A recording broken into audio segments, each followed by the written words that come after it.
So section 3.1, derivative of a function. We'll learn about or touch on, as I said, definition of a derivative.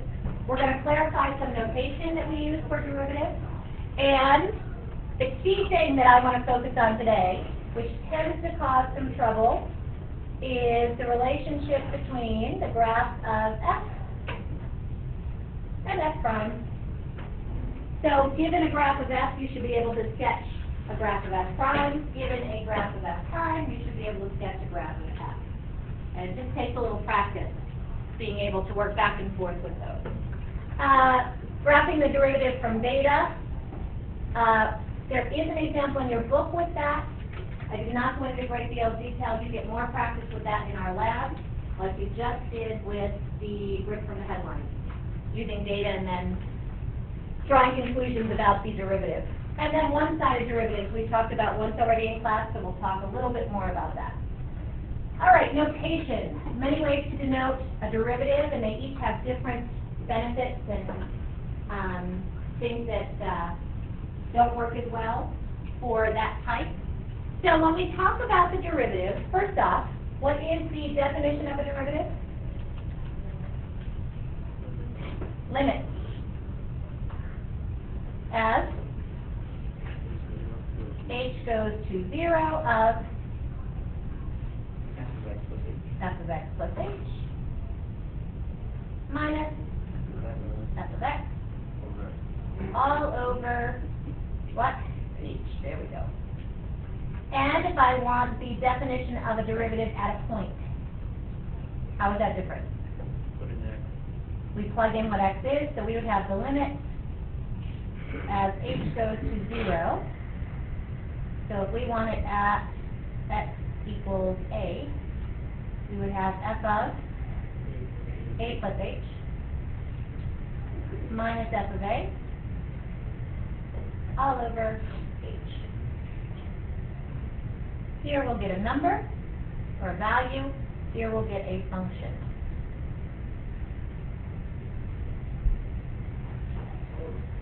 And if that function is constant, it will just be a value. Here you will be getting the derivative at that point. Okay? All right, so you know that we have a shorter method. Sorry, for those of you who are still writing, let me put that back. We have a shorter method coming for finding the derivative, and we will be doing an entire year's work with derivatives, so we need to be familiar with the notation. So we'll go through this list. The first is y prime, also sometimes written as f prime of x. All of these mean the same thing. They all mean the derivative. Okay? dy dx comes from the differential in y over the differential in x. Well, what happens when we take a derivative? We are finding the slope, but we're closing up the difference, correct, between y and the difference between x. So that little d means this tiny little difference as the distance between the two x values approaches 0. So they use that dy dx. Again, each of these is useful at different times. You can use whichever you are comfortable with. df dx, I don't see that one as much, but it's an acceptable method. And then d dx of f at x, or the derivative of f at x. Generally, I use this method in problems when I want you to actually do the differentiation. So I might say c 3x of 3x plus 2. If that's all you saw in a problem, then I am asking you to take the derivative of 3x plus 2. This means take the derivative of 3x plus 2.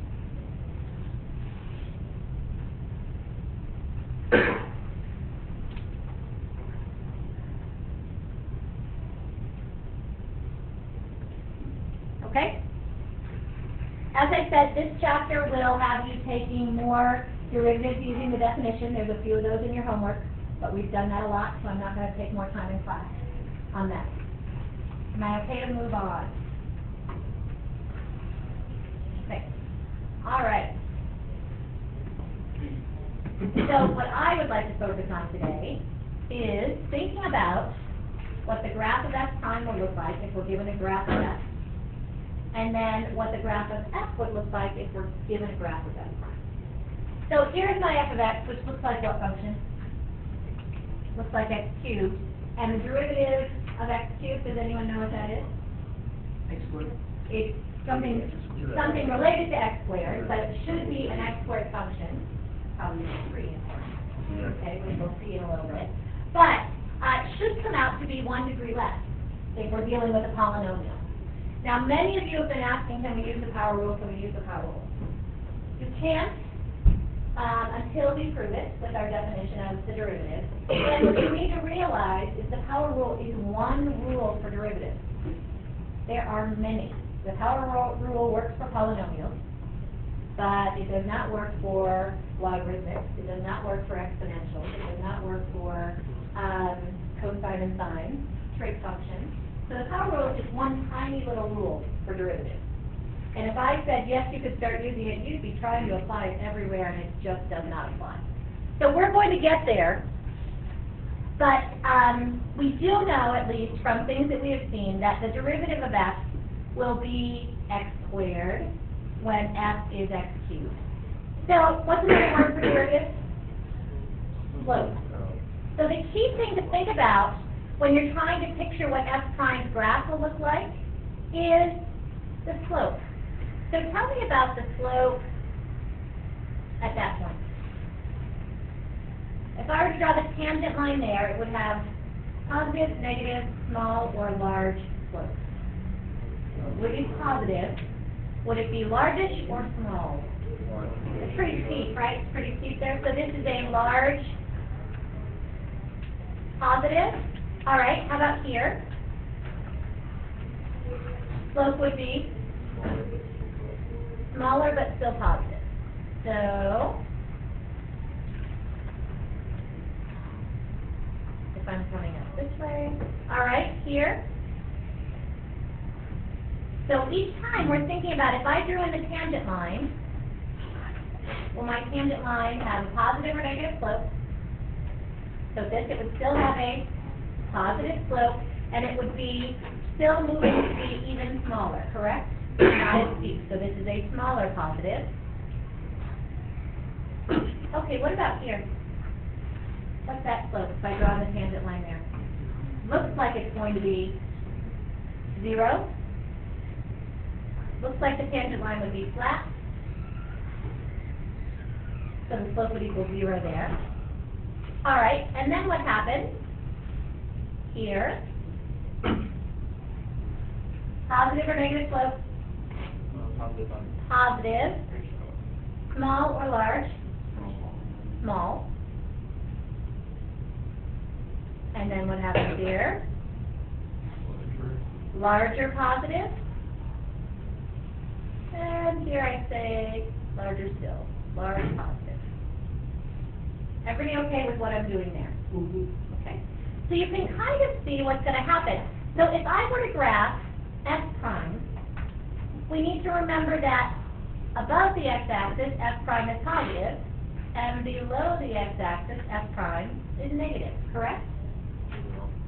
Right? That's where we would plot those points. So if at negative 2, I have a large positive, then we're talking about something way up here, correct? I don't know how high it is. Okay, I'm just doing a sketch right now. I just know it's a large positive. I don't know the value. Okay? And then at, let's say, negative 1. Would it be above the x-axis or below? Still be above because it's still a positive value for the slope. And it'd be somewhere, I don't know, in here maybe. Okay? How about between negative 1 and 0? Somewhere in here we saw still a smaller positive. So maybe here. And then at 0? At 0 it was 0. Okay? And We know that x cubed is symmetrical about the origin, correct? Yes. So if I were to reflect this over the x and over the y, it would overlap, wouldn't it? Everybody okay with that? Okay. So that means that the values of my slopes when I get over to 0 to 2 would be the same values as they were for the negative x values, yes? The y values would be the same? Okay. So we would end up with somewhere about here, like this, and then at 1 we're somewhere like this, and at 2 we're somewhere like this. So, what shape do we see forming here? We see a parabola, which is x squared. Okay? Alright, now my freehand with this is not going to be so pretty. I'll try. Oh yeah, don't do that.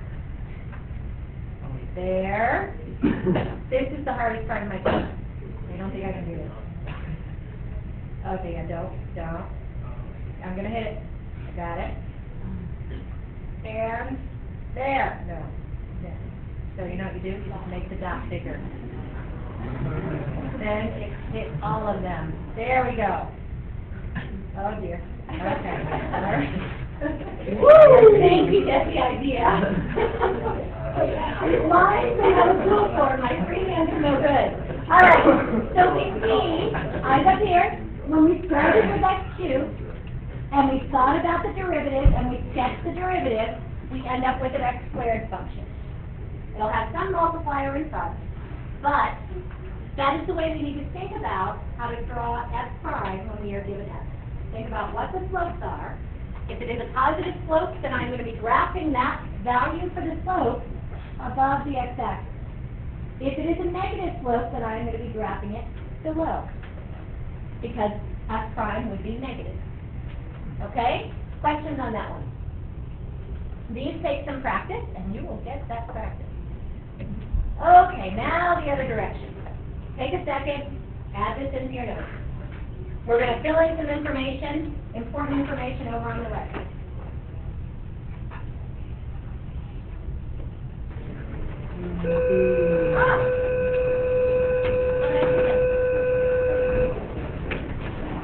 Good luck with all the sports this weekend. Have fun. Sorry for her basketball.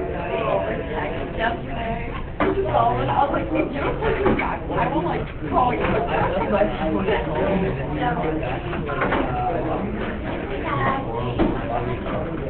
Yeah, I didn't know you were playing basketball. I was like, yeah, I was watching you. I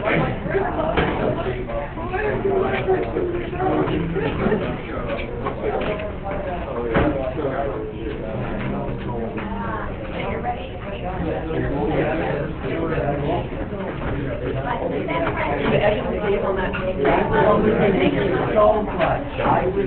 I like not a bad that was hard for my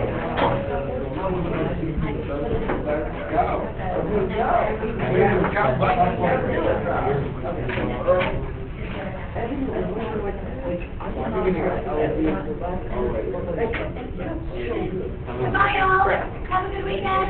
Have a good weekend.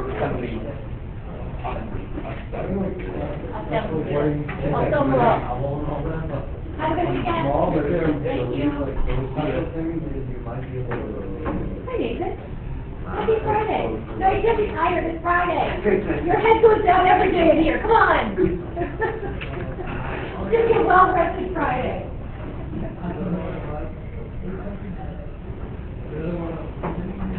All right. I think I'm happy with that video, so I don't need to video again. Nice shirt there, Daisy. Thank you. Your daughter has one too. She does. Yeah. I like the guy's shirts extra long.